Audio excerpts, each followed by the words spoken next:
Hello students, welcome to my YouTube channel primary tuition classes. मेरा नाम है पुष्पा यादव। आज मैं आप लोगों को क्लास 8 लेसन 7 ए किंग्स टेल इसका ये पार्ट 1 पढ़ाने वाली हूँ और हिंदी में समझाने वाली हूँ। ठीक है, तो चलिए स्टार्ट करते हैं। देखिए क्या बोला गया, let's start. King Arthur was a king of the Britain's several hundreds of years ago. मतलब कई सौ साल पहले ब्रिटेन पर एक राजा राज करते थे, या फिर ब्रिटेन में एक राजा हुआ करते थे जो कि किंग आर्थर के नाम से जाने जाते हैं। ठीक है, he was a very popular and brave king. वो बहुत ही लोकप्रिय, प्रसिद्ध और बहादुर राजा थे। There are many legends about him. उनके बारे में बहुत सारी कहानियां हैं कि उन्होंने किस तरह कितने महान काम किए हैं, अपनी प्रजा को किस तरह उन्होंने, अपनी प्रजा की रक्षा किस तरह उन्होंने की, अपने प्रजा को किस तरह वे खुश रखते थे। ठीक है, the following tale is an adaptation from the ancient Arthurian legends. यानी कि ये जो कहानी हम लोग इस चैप्टर में पढ़ने वाले हैं, ये उन्हीं की पुरानी कहानियों में से ली गई है। ठीक है, तो चलिए स्टार्ट करते हैं। Many, let's read. देखिए, many hundreds of years ago England was ruled by a king called Uther Pendragon. ठीक है, यानी कि कई सौ साल पहले, बहुत मतलब सौ साल पहले इंग्लैंड पर एक राजा राज करते थे जिनका नाम था ऊथर पेनड्रैगन। ठीक है, the king who was friend and protector to all his people. ये एक ऐसे राजा थे जो अपनी प्रजा के बहुत अच्छे दोस्त हुआ करते थे, उनके रक्षक हुआ करते थे। वाज फेयर टू एवरीवन, और सभी के साथ न्यायपूर्ण व्यवहार करते थे, एक जैसा व्यवहार करते थे, किसी के साथ भेदभाव नहीं करते थे। The people of Britain lived in peace and happiness, tending their flocks and tilling their fields. उस समय ब्रिटेन के जो लोग रहा कर, ब्रिटेन के जो लोग थे, ब्रिटेन की जो प्रजा थी, बहुत ही खुशी और शांति से रहा करती थी, अपने खेतों में काम किया करती थी, अपने भेड़ों को चराया करती थी, मतलब बहुत ही सुखी और शांतिपूर्वक रहा करती थी। ठीक है, उसके बाद King Uther Pendragon had married the beautiful lady Igraine. मतलब किंग ऊथर जो है, उनकी शादी होती है एक बहुत ही ब्यूटीफुल लेडी जिनका नाम इग्रैन था, एंड हैड अ सन, उनका एक बेटा भी होता है। This child was the heir to the royal throne. यानी कि उनका जो बेटा है वो शाही राजगद्दी का उत्तराधिकारी या वारिश होता है। The king and the queen died soon after the baby boy was born. जैसे ही उनके बेबी बॉय का जन्म होता है, राजा और रानी, किंग एंड क्वीन की मृत्यु हो जाती है। It was a difficult time. ये एक बहुत ही मुश्किल घड़ी थी। Many of the king's opponent were looking to seize the throne.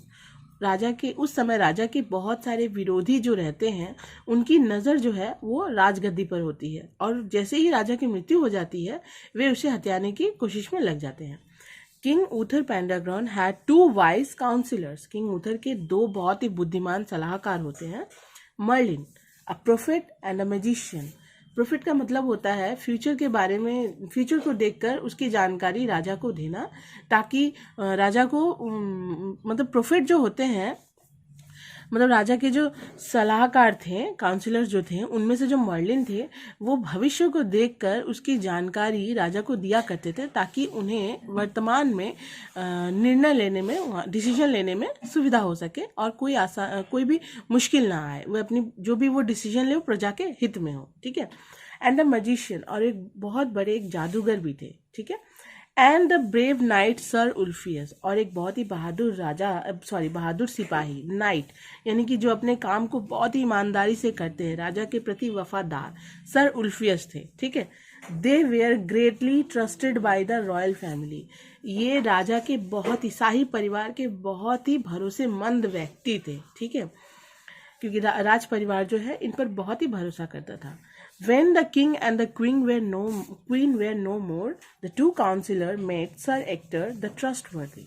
जब राजा और रानी नहीं रहे, उस समय ये इनके जो दो सलाहकार थे, काउंसिलर्स थे, ये सर एक्टर से मिलने गए। सर एक्टर जो कि बहुत ही भरोसेमंद व्यक्ति थे।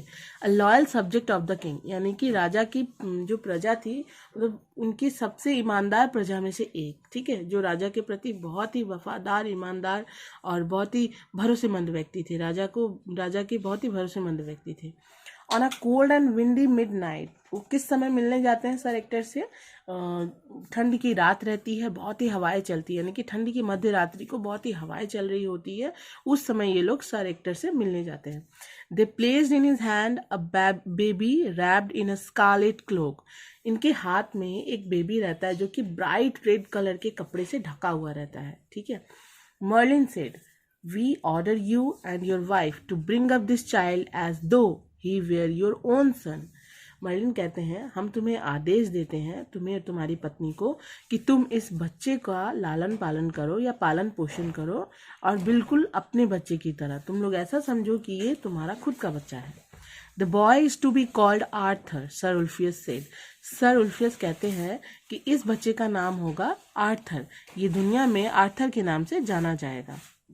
Sir actor, being a true night, sir actor जो होते हैं वो बिंग अ ट्रू नाइट एक हाई सोशल रैंक पर्सन होते हैं जो अपने काम को पूरी ईमानदारी से करते हैं।